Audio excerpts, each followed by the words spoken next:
ఓం మహాగణాధిపతయే నమః. ఓం గురుభ్యో నమః. ఓం శ్రీమాత్రే నమః. పరమేశ్వర స్వరూపమైనటువంటి జ్యోతిష, వాస్తు మరియు ఇతర అనేకమైనటువంటి శాస్త్రములను మనకు అందించినటువంటి మహర్షులకి నమస్కారం.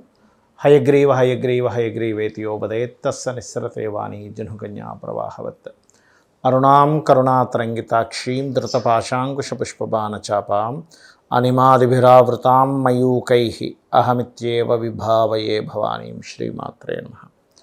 ప్రేక్షకులకి ఆ లలితాంబిక అమ్మవారి యొక్క అనుగ్రహం పరిపూర్ణంగా కలగాలని స్ఫూర్తిగా కోరుకుంటూ మనం ఈరోజు పక్ష ఫలితములు అంటే 16వ తేదీ నుంచి 31వ తేదీ వరకు ఉండేటువంటి గ్రహస్థితిని ఆధారంగా చేసుకొని ఏ లగ్నముల వారికి, లగ్నం తెలియని వారు రాశిని చూసుకోండి, వారికి ఏ విషయాల్లో చాలా బాగుంటుంది మరియు ఏ విషయాల పట్ల జాగ్రత్త వహించాలి, ఎటువంటి పరిహార మార్గం చేసుకోవాలి.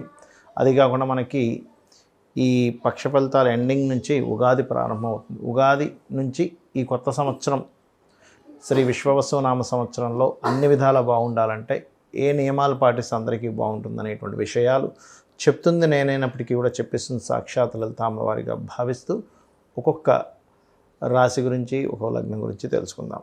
సింహలగ్నము, సింహరాశి. సింహం వారికి కనుక చూసుకున్నట్లయితే ఈ పక్షంలో మీ యొక్క రాస్యాధిపతి అయినటువంటి రవి అష్టమంలో వెళ్ళి కూర్చున్నాడు ఒక 4 గ్రహాలతో ప్రస్తుతం.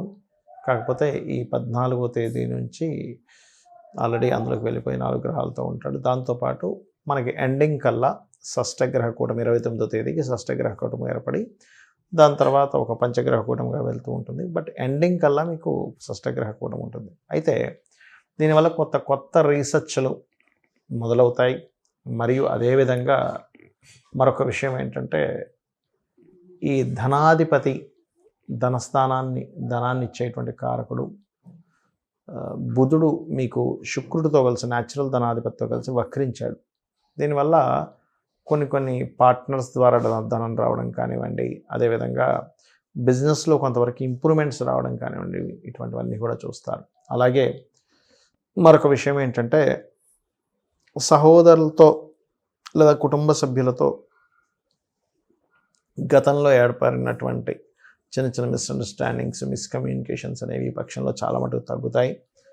అలాగే మరొక విషయం ఏంటంటే ఇక్కడ ప్రాపర్టీస్ కోసం ఎవరైతే వెతుకుతూ ఉంటారో, చాలామంది చూడండి ఎంతో కాలంగా ప్రాపర్టీ కోసం వెతుకుతూ ఉంటారు. నాకు సరైనటువంటి ప్రాపర్టీ దొరకట్లేదు, నేను అనుకున్న సైజు, నేను అనుకున్నటువంటి అక్కడ ఉండే వాస్తు కావచ్చు, అక్కడ ఉండేటువంటి ఇంటీరియర్స్ కావచ్చు, అక్కడ ఉండే ఆ లొకేషన్ కావచ్చు, నాకు మ్యాచ్ అవ్వట్లేదు అంటూ ఉంటారు. అటువంటి వారికి ఈ వారం చాలా అనుకూలంగా ఉంది.